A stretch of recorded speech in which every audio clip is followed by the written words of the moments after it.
Hi, so I wanted to talk about endometriosis. It's Endometriosis Awareness Month for March, and I just wanted to, tell my side of how I cope with it. For all you that don't know what endometriosis is, it's a condition that cells similar to those that we get when we have a period grow elsewhere. So you can find it on your ovaries, fallopian tubes. You can also get it on your kidneys, your bowel, your bladder, and it just grows and grows and grows. They can offer you the pill and everything, but the pill doesn't help. And for quite a few years, since I was 13-year-old, on a 13-year-old, I had really painful periods.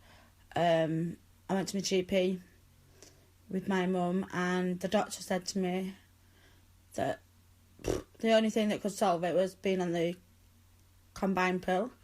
So I was on the pill at 13-year-old to suppress, and it worked for a little while, but then when I was about 17, I was just in agony, bleeding constantly, in pain, throwing up, and I knew there was something wrong. I went back to my doctors, I went to the gynaecologist and A&E, and they all said that it was in my head, that I was making it up, that I was being a hypochondriac, that I was basically exaggerating the pain. And when it got to I was 21, I finally got into a gynaecologist and explained that my auntie has it, and that obviously my auntie said the symptoms are the same, and I would not happy unless they had they did a laparoscopy to find out if it was endometriosis. So I went through the process of having a laparoscopy.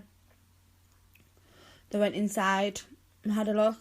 They found a mass of endometriosis on my left side. They got rid of it via ablation, which is like burning the tissue off, but they didn't quite get rid of all of it because it can grow back.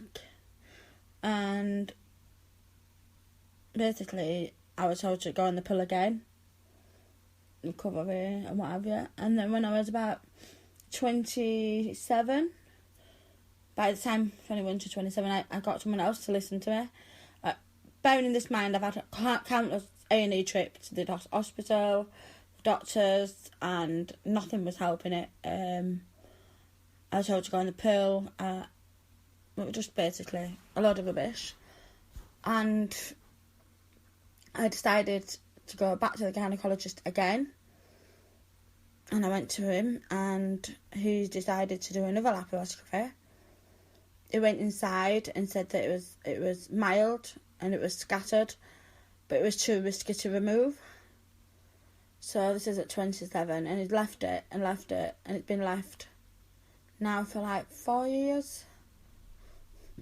I went to see my GP again, and I was told to look for an endometriosis excision specialist. I found one in Wakefield, which is out of my town. Anyway, got a referral. It took a year for me to get to see him. When I saw him, he told me that I needed to lose a stone before he was willing to do a surgery. So, yeah, last year I lost a stone, then I had quite a few health issues, like allergic reactions and severe allergic reactions. So I had to be put on steroids, and then that made me gain the weight back that I lost. And then I lost the weight again, and then I lost my grandma, and then I put the weight back on. And anyway, during this time, I'm in agony every month. I'm in so much pain I cannot even move. I can't eat anything, I can't sleep. For a whole week, it just makes me suicidal. And I know it's a temporary emotion, and a lot of you ladies will feel down and depressed and fed up, and the world it can't go on because the pain's that bad. The painkillers that I was getting then wasn't even touching it. So obviously, I'd lost the weight. I'd gone back to my GP. I told them that I've lost the weight. They referred me to the gynaecologist, a specialist in endometriosis. I went to see him and he gave me a consent form. I had my pre-op assessment, and now I'm still waiting to be seen for the surgery. I'm still waiting for a date for excision surgery. But last week I came on and the pain, morphine is not touching it anymore. You know, it's just not. Heat pads, no matter whatever I try, it's just not helping. And last week was really bad, really painful. I was vomiting, passing out. Like literally, I passed out down the steps, and come to, and I'm like, what's happened? But obviously, I knew what's happened. And it lasted for 8 days. 8 days in a month of agonising pain. So I can completely understand what you ladies go through. And if you all need someone to talk to, don't hesitate to just leave me a comment. I thought I'd do this audio because I started to do girlfriend audio experiences. Because obviously comfort and stuff like that. I was going through a tough time last year when I lost my grandma, and obviously with the pain combined, I was in a very, very, very dark place. But then I came across, ASMR artists, and they've helped me a lot more than what even the mental health specialist did. I reached out to them and they told me that me feeling that way was perfectly reasonable. To feel suicidal was perfectly reasonable with given the pain that I were in. And I was discharged from them until I had my surgery. Obviously, they're going to find... I don't know. But yeah, like I said, these ASMR artists really helped me. Really... I don't know what to say. I'm on my own, and I felt when I do get the pain and it's really bad for that week, I shut my friends off. I shut my family off. Because I don't want to be a burden to anyone. I don't want to. I put myself through that pain. Well, I have to go through that pain myself. And I don't want to put anyone else through seeing me in that pain. Because it's just not nice. It's not a pretty sight to see. And I don't want to burden anyone with it. And that's a really shitty thing to feel like, but that's how I feel. And now I've started to do ASMR myself in order to reach out to someone that is feeling low or upset or down or feeling all alone or just need someone to talk, to listen to, while they're in agony or while they're in depression or stuff like that. I mean, I try to positively think my way through life, but sometimes it can be so distressing and so upsetting that there's no other way for it. It's just, it is what it is. And obviously, with the pain being so severe now, I'm not working, and I've always worked since I was 13 years old. I'm now 31, and to be able to not do the career that I've chose because of the pain that I'm in, it's heartbreaking. But as long as I get this surgery, it's excision surgery, so it does last longer. I'd say it lasts about 4 or 5 years to say, but sometimes it can grow back very quickly. And obviously, that's not saying what they will find when they do go in, which is what I'm afraid of. If I can't have children, I want children eventually. I want to be able to have a normal life, to be able to live a normal life. I know that'll never happen, but I don't know. I just thought I'd speak to you all and make an awareness for endometriosis that if you are in pain, with your painful periods or whatever, and you are getting fobbed off, please, please, do not think it's in your head, because it's not. It really isn't. it's a legitimate disease. It can cause infertility, it can cause urinary problems, it can cause problems with kidneys. Some people have had collapsed lungs because it's growing on the lungs. It's inflammation and scarring, and it bleeds every month that you bleed. It's not cancerous, and that's what they say, oh, it's not cancerous, but you're lucky. But yeah, cancer, right, fair enough, it is a killer, and it does kill people. But endometriosis isn't a killer. Well, it can kill, but endometriosis is painful to a point where you wish you were dead. And that is a bad thing to say, because obviously we are more than what our diseases are. You know, our conditions, we are more than that, but it's how we feel.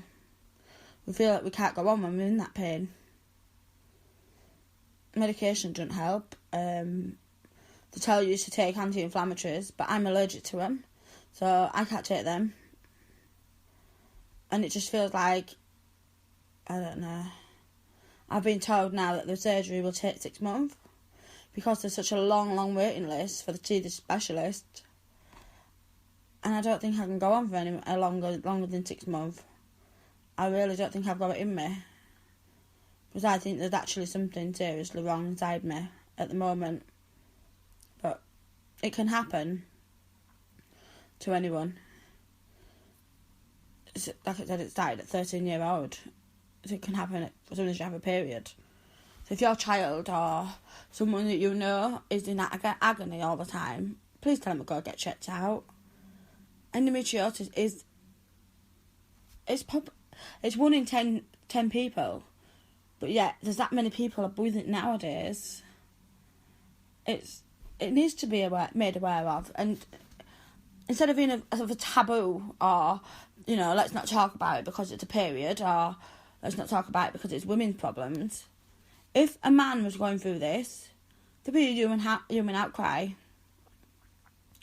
You know, it'd be on every billboard going. But because it's a woman's issue, it has to be silent and silenced. I mean, like I said, the pain gets so severe, I'm vomiting, I'm not eating, I'm passing out, I'm in that much pain, I just lay there crying because I can't even sleep. So I hope this, I don't know, I hope this audio it helps someone, or raises awareness, or, I don't know, makes someone feel less alone. And I wanted to do my little bit for it. I'm part of 2 support groups on Facebook. So if you are interested in joining them, just let me know and I will give you the links. It's a very supportive group. There's one called NES, Northern Endometriosis Sisters, which is quite, I'm not saying it's famous, but it's quite, they've done a lot of work for endometriosis.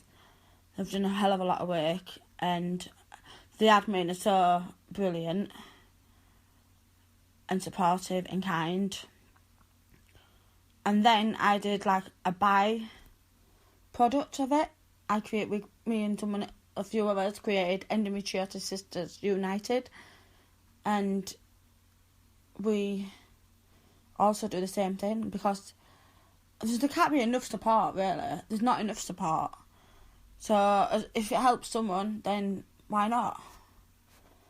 I mean, if anyone else has any questions or they need advice or anything, please just get in touch. Yeah, so I'm gonna finish this off with a poem on endometriosis that I created. It might help, it might not, but I'm just trying to find it because I put it somewhere. Hold on.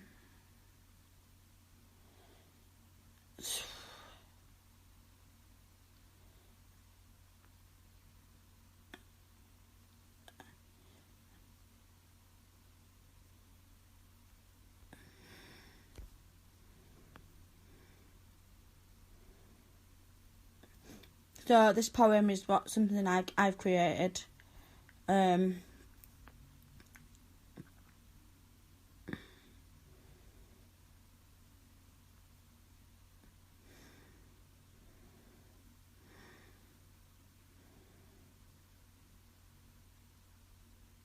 I created it for each person with endometriosis. I've shared it with a few people, and it's going to get published in someone's book, which is quite an achievement. So here we go. This pain is not my fault. I was just unlucky. It brings my life to a halt. Each stabbing pain, each twisting ache, strikes as hard as lightning bolt. This cramping is so hard to shake. Endometriosis is its name. We're not playing this, is no game. It takes away so many things. Each person its sorrow it brings. To know what we go through if you only knew. You see, sometimes we can't do much apart from laying in the fetal position. People judge as such. Oh, she has that condition. Never fully understanding just what it takes to paint of her face and show the world she's not a waste of space. So to you fellow endo sisters out there, you're not your illness. You are beautifully flawed and so very strong. We are here for each other in this mess. I'm sorry, this poem is very long. So I hope these words have helped you know. Each time you get told you're lazy making it up, go and prove them wrong.